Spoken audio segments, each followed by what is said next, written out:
My nephew stole our entire payroll account, then tried to blame someone else. Employees started calling me at 6:30 on a Friday morning asking where their paychecks were. At first, I thought it was a bank error. By 7 o'clock, 12 employees had called. By 7:30, my office manager was crying. And by 8, I discovered that every dollar in our company's payroll account was gone. Not frozen. Not delayed. Gone. What I didn't know then was that the person responsible wasn't some hacker halfway around the world. It was my nephew. And I'd trusted him with everything. My name is Sandra, and for 22 years I owned a small manufacturing company that my husband and I built from nothing. We weren't a giant corporation. We had 43 employees. Some had worked for us for over 15 years. We attended their weddings. We sent flowers when family members died. We helped them through layoffs, recessions, and even the pandemic. They weren't just employees. They were family. Which is why that Friday morning felt like a nightmare. The payroll account should have contained just over $300,000. Enough to cover salaries, taxes, and benefits. Instead, the balance showed $42. 42. I stared at the screen so long my eyes started watering. There had to be a mistake. I called the bank immediately.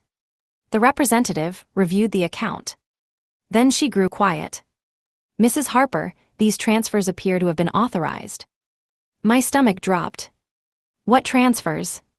There were 6 outgoing wire transfers over the last 3 days. I nearly dropped the phone. 6. 3 days. Nobody had mentioned a single one. I demanded copies. Within an hour, they arrived in my inbox. And every authorization carried the name of my nephew, Tyler. Tyler had worked for me for 5 years. His father, my younger brother, had passed away when Tyler was 16. After that, I'd tried to help him. I paid for community college. I gave him his first job. When he struggled financially, I advanced him money. When he made mistakes, I defended him. Everyone told me I spoiled him. Maybe they were right. But he was family. Eventually, Tyler worked his way into accounting. Then payroll. Then financial operations. I trusted him completely. Which is why seeing his name on those wire transfers felt impossible. I called him immediately. No answer. I texted. Nothing. Then I drove to his apartment. The parking lot was empty. His neighbors said they hadn't seen him since Thursday. By noon, panic was spreading through the company. Employees wanted answers. Bills were due. Rent was due. People depended on those paychecks. I ended up taking money from my personal retirement account just to cover payroll. The transfer cost me penalties and taxes. I didn't care. My employees came first. But one question kept haunting me. Where was Tyler? The answer came that evening. My brother-in-law called. "Have you seen social media today?" I hadn't. He told me to look. The first photo made my blood run cold. Tyler was standing beside a bright red sports car. The second showed him inside a luxury hotel suite. The third showed him on a beach. The caption read, "Finally living the life I deserve."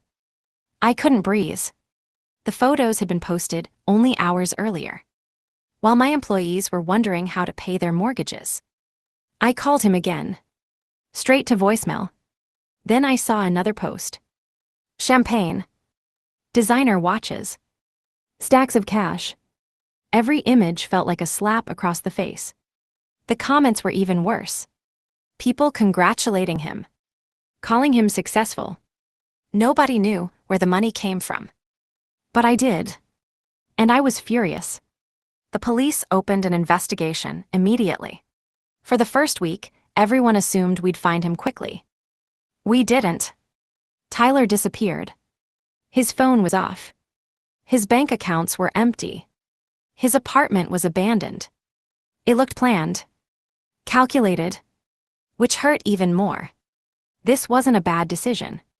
This was preparation. Then investigators discovered something even worse. Tyler hadn't acted alone. At least, that's what we believed. Because the security logs showed another employee accessing financial records with him after hours.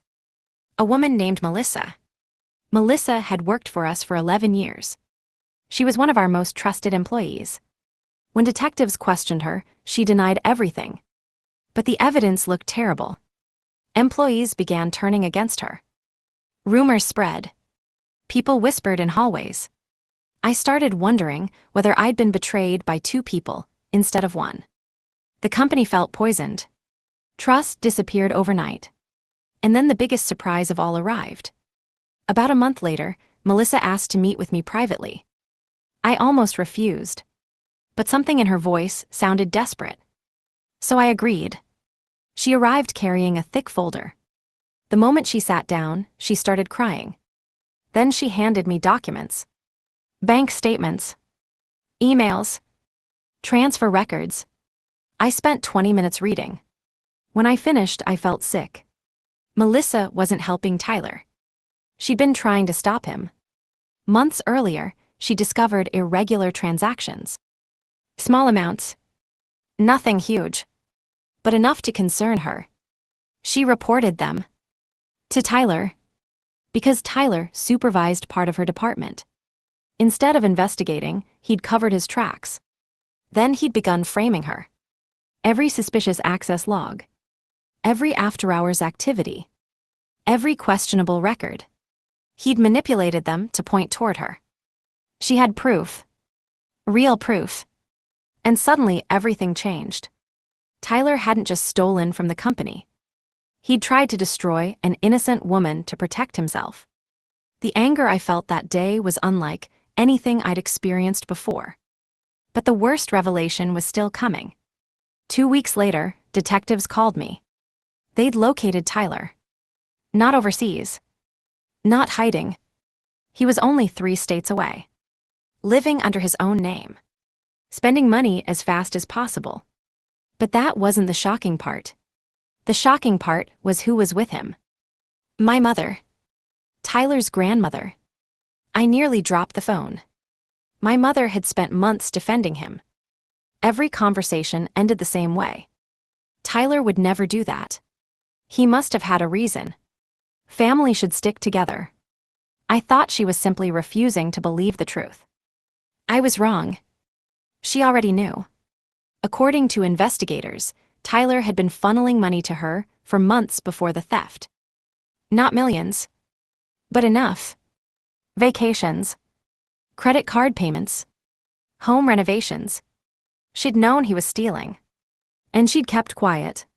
The betrayal hit harder than anything Tyler had done. My own mother.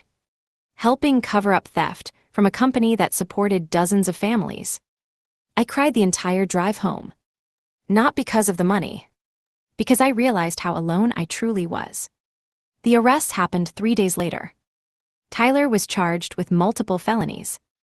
My mother wasn't criminally charged, but she became part of the civil lawsuit. The family exploded. Some relatives blamed me. Imagine that. They blamed me. They said I should forgive him. That prison would ruin his life. That family mattered more than money. I finally snapped. It wasn't my money. The room went silent. I pointed around the table. It was payroll.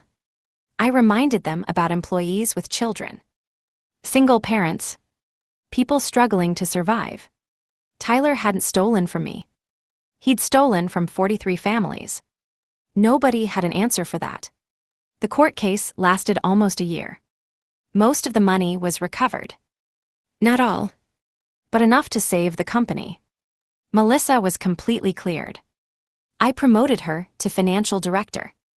She earned it. As for Tyler, he received a lengthy prison sentence. The judge wasn't impressed by his excuses. Especially after learning he'd framed another employee. My mother lost her home during the civil settlement. For the first time in her life, actions had consequences. She stopped speaking to me. Honestly, that was her choice. I couldn't carry her decisions anymore. Today, the company is stronger than ever. Payroll goes through 3 separate approval systems. Nobody has unrestricted access anymore. The employees stayed. Many told me they stayed because I fought for them. That means more to me than they'll ever know. Sometimes people ask if I regret helping Tyler all those years. The answer surprises them. I don't. I regret trusting the wrong person with the wrong responsibility. But helping a struggling kid wasn't a mistake. What Tyler did with that opportunity was his choice. And eventually, he paid for it. The real lesson wasn't about money. It was about trust. Because the people who nearly destroyed my company weren't strangers. They were family. And sometimes the most dangerous betrayal comes from the people you've spent years protecting. But in the end, the people worth protecting stayed. And that's why my company survived.